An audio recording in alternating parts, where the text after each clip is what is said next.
একজন আসুক আমাকে বলুক আমার হাজবেন্ডের যারা মারছে তাদের শাস্তি দিবে। আমি আমার হাজবেন্ডের লাশ নিয়ে যাবো।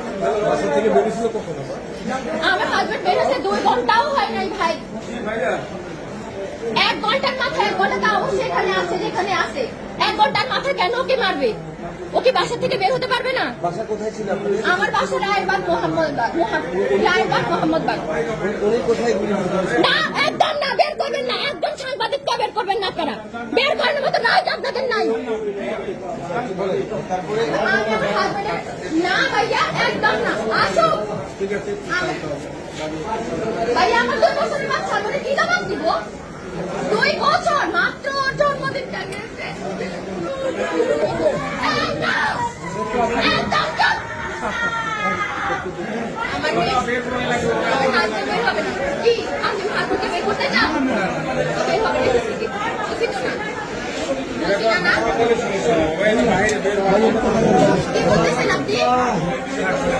আপনার মেয়ে আছেন আমার বয়সে, আমার 22 বছর বয়স মাত্র। আমার জীবনের দাম কি? আমি বাকি জীবন কিভাবে কাটাবো? আমি কবে মারা যাবো তা তো কোনো ঠিক নাই। আমি এতগুলো বছর কিভাবে কাটাবো?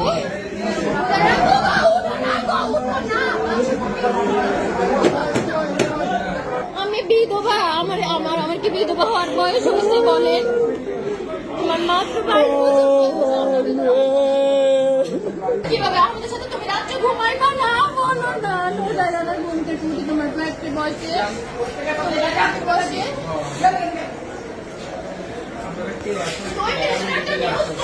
তারপরে তোমার হসপিটাল সব শেষ। শুধু একটা হেডলাইনে লেখা থাকতে অমুক মারা গেছে, কোলাকুলি কেসে।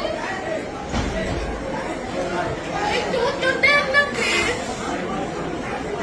ডাক্তার ভবিষ্যৎটা কি? আমার মেয়ে ডাক্তার বানাবে বলছে ও ডাক্তার। আমি অনেক বড় একটা বাসা নিয়ে থাকি, আমার বাসা থেকে বের হয়ে যেতে হবে। আমি ভাড়া থেকে দিব। নজরে রাখবো, আমরা কিভাবে বাঁচবো? নজরে রাখবো, নজরে রাখবো। প্লিজ উঠে যাও না বাবু, উঠে যাও না তুমি। আল্লাহ নজরে রাখবো। জানো আমার মা কি বলবে? আমার মা নজরে রাখবো, নজরে রাখবো। উঠো না, আমি না তোমার আজের সময় আম কেটে দিছিলাম।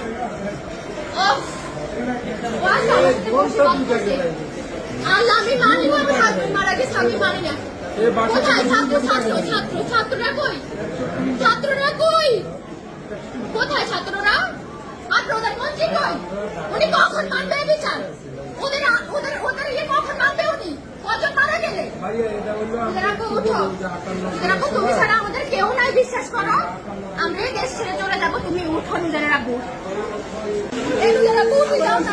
কতজন বেঁচে গেছে? নিজেরা তুমি বাড়তে যাও না। নিজেরা কতজন বেঁচে গেছে? তুমি কিচ্ছু